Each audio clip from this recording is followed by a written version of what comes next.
오늘은 큐티 사랑 네 번째 책 내용을 한번 살펴보기를 원합니다. 오늘은 이 두 번째 챕터인데요.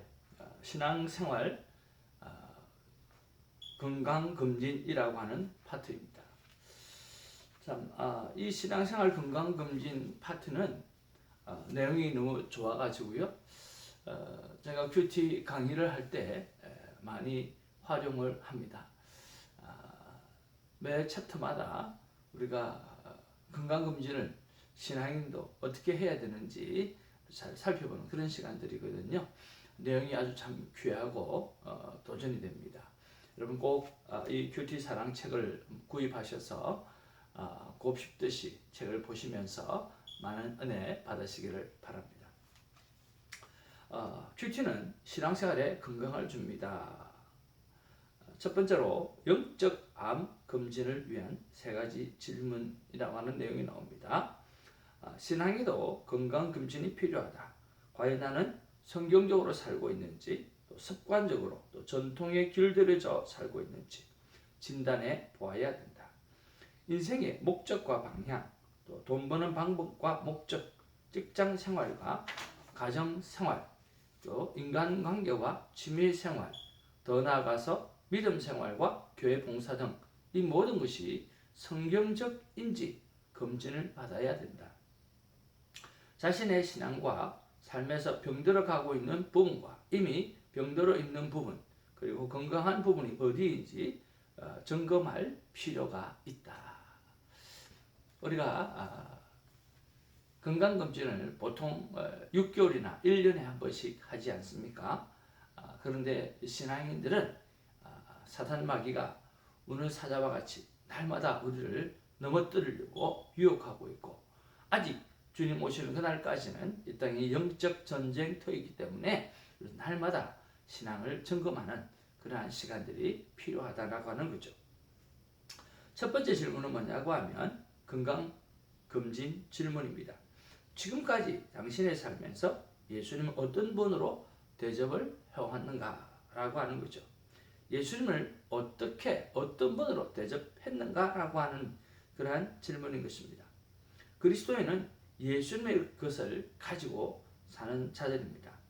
과연 내 삶에서 예수님을 주인으로 대접하고 있는가? 혹시 명예 주인으로 계시지는 않는가? 또 주인이시면서도 무시를 당하고 계시지는 않는가?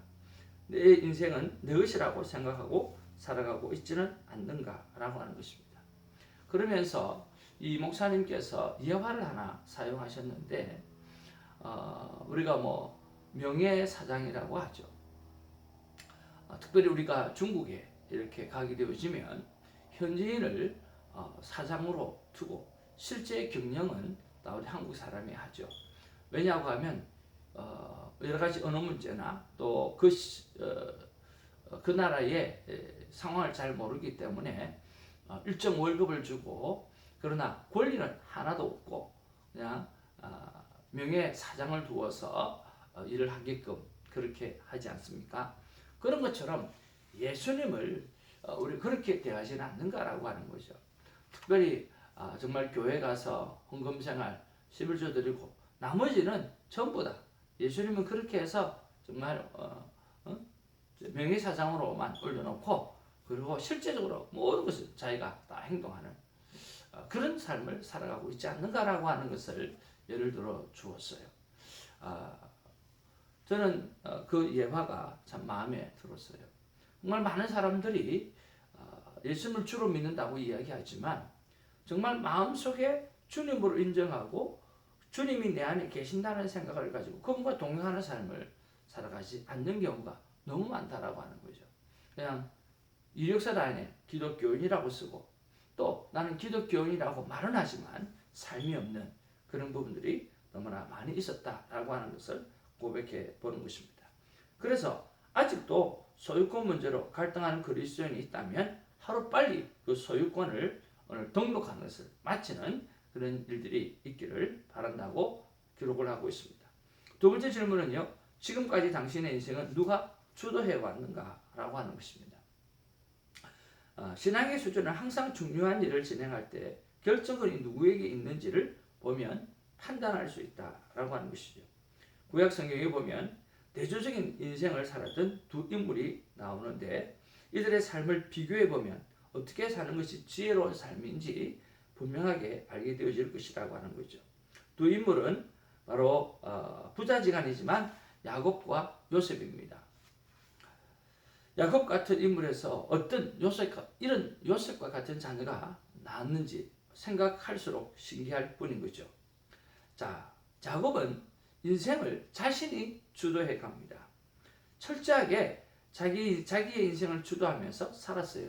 결정적일 때마다 하나님이 간섭하실 기회를 자기가 차지해버리고 맙니다. 하나님은 첫째인 에서에서 둘째인 야곱을 세워서 아브라함의 대를 이어가도록 계획하셨어요. 그런데 야곱의 문제는 이런 계획을 하나님이 주도하시도록 두지 않고 자신이 주도합니다. 그래서 배고파하는 형에게 죽 한 그릇을 주면서 장자권을 달라고 비인간적인 거래를 하게 되어지죠. 인위적으로 아버지를 속이고 또 축복 기도를 받아낸 것이죠. 자신이 주도하여 하나님의 계획을 선택한 것입니다. 또 야곱은 자신이 주도한 인생을 행복했다고 고백했어야 하는데 그렇게 하지 못합니다. 요셉의 초청을 받아 애굽으로 이민 왔을 때 바로 왕에게 초대되어서 상견례를 했죠. 이때 그는 자신의 인생을 한 문장으로 고백을 합니다. 뭐라고 고백합니까? 창세기 47장 9절 말씀에 보면 내 나그네 길에 세월이 130년이다. 내 나이가 얼마 못되나 우리 조상의 나그네 길에 세월에 미치지 못하나 험한 세월을 보내었나이다. 어떤 세월을 보내었다고요? 험한 세월을 보내었다. 자신이 주도한 인생의 결과는 바로 험한 세월을 사는 것이 되어지는 것이죠. 반면에 요셉은 어떻습니까? 요셉은 하나님이 주도하는 삶을 살았습니다. 요셉은 인생의 큰 비전을 10대 청소년기에 알게 되었습니다. 그리고 두 번에 걸쳐서 주셨던 환상이 바로 그가 믿음으로 살아갈 수 있었던 놀라운 힘이었죠. 그러나 그에게 찾아온 것은 현실에는 자신에게 정말 어려웠던 비전과 상관없이 어려웠던 시기가 많았습니다. 그럼에도 불구하고 요셉은 감당하기 어려운 상황이 닥쳐올 때마다 자신이 주도하여 고난의 상황을 헤쳐나가려고 하지 않았어요. 오늘 형들에게 팔려 보디발의 집으로 왔을 때에 또 보디발의 부인의 유혹을 뿌리친 그때가로 감옥에 들어갔을 때에 그리고 꿈을 해석해 준 대로 복직이 된 술 맡은 관원이 자신을 잊어버리고 살았을 때에도 그는 인위적으로 상황을 풀어가지 않습니다. 그가 한 일은 자신의 고난에 대한 영적 의미를 깨닫는 quiet time을 가졌던 것이죠. 인위적으로 자신이 주도하여 상황을 풀어가려고 하지 않았습니다. 그들과 요셉은 형들을 만났을 때 그들을 위하여 뭐라고 말씀합니까? 창세기 45장 4절 8절을 보면 나를 이곳에 보낸 것은 형님 때문이야 라고 하는 것이 아니라 나를 이곳에 보낸 것은 당신들이 아니라 하나님이었다. 그렇게 고백을 하는 것이죠. 그렇게 야곱과 다른 방법으로 요셉은 세상을 살았던 것입니다. 하나님께 주도권을 드린 결과 요셉은 인생은 어떻게 되었는가요? 한마디로 형통의 삶 그 자체였던 것입니다. 하나님은 요셉이 죽음을 당할 상황에서 큰 형 루벤을 통하여 구원해 주셨죠. 요셉이 구덩이에 내몰아쳐 죽음을 기다릴 때에 넷째 유다를 통해서 애굽으로 팔려가게 함으로 생명을 보존하게 하셨습니다. 그리고 하나님은 요셉을 애굽의 허다한 관공서나 부자들의 집중해서 12대장 보디발의 집으로 팔려가게 하셨습니다. 누가요? 하나님이요. 그가 억울하게 옥살이를 했을 때에도 하나님은 일반 죄수들을 위한 감옥에 보내지 않고 궁중의 직원들을 위한 감옥에 머물게 하셨습니다. 그곳에서 꿈을 해석할 수 있는 기회를 주신 것이죠. 그리고 그것이 바로에게 추천을 받는 기회가 되어졌고 그 꿈 해석의 결과 요셉은 하나님이 보여주셨던 비전을 성취하게 되었던 것입니다. 요셉의 삶의 여정은 바로 요셉의 행동에서 찾아볼 수 있는데요. 비록 영속되는 고난 속에 있었지만 하나님을 신뢰하는 행동이 그의 삶에 있었습니다. 그는 자신의 비전을 이루실 하나님에 대한 신뢰를 포기하지 않았습니다. 그리고 매일 자신에게 주어진 일과 삶에 충실했던 거죠. 그 결과 요셉은 하나님의 사람에게 신뢰받는 사람이 하나님과 사람에게 신뢰받는 사람이 될 수 있었고 이것이 그가 한 일의 전부였다라고 하는 것입니다. 둘째, 오늘 하나님의 행동을 봅니다. 요셉이 형통하게 되어질 수 있었던 이유는 하나님의 행동에서 찾아볼 수 있기 때문입니다. 요셉은 상황에 흔들리지 않고 믿음을 지키고 있었습니다. 하나님은 그 믿음 때문에 요셉을 위하여 열심히 뛰어다녔습니다.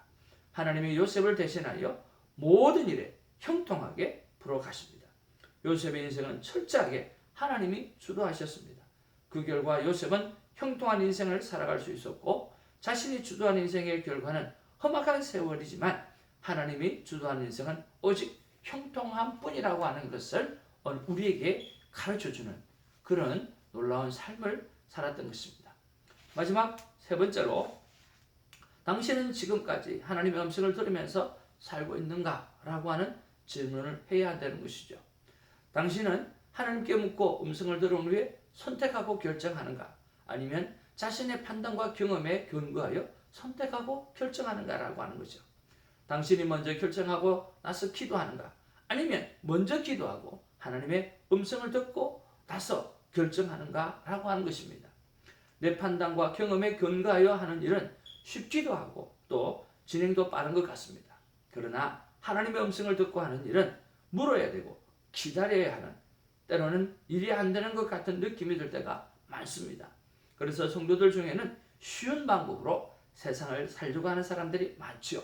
특별히 우리의 삶의 선택과 결정의 연속 증상에 있는데 세상은 다양한 선택과 결정을 요구합니다. 이런 상황 속에서 어떻게 신앙적으로 살아야 되며 우리의 삶을 점검해야 될 것입니까? 오늘 우리에게 주어지는 세 가지 음성이 있습니다. 하나는 자신의 음성을 듣고 사람은 살아가고, 또 하나는 사탄의 음성을 듣고 살아가고, 또 하나는 하나님의 음성을 듣고 살아갑니다.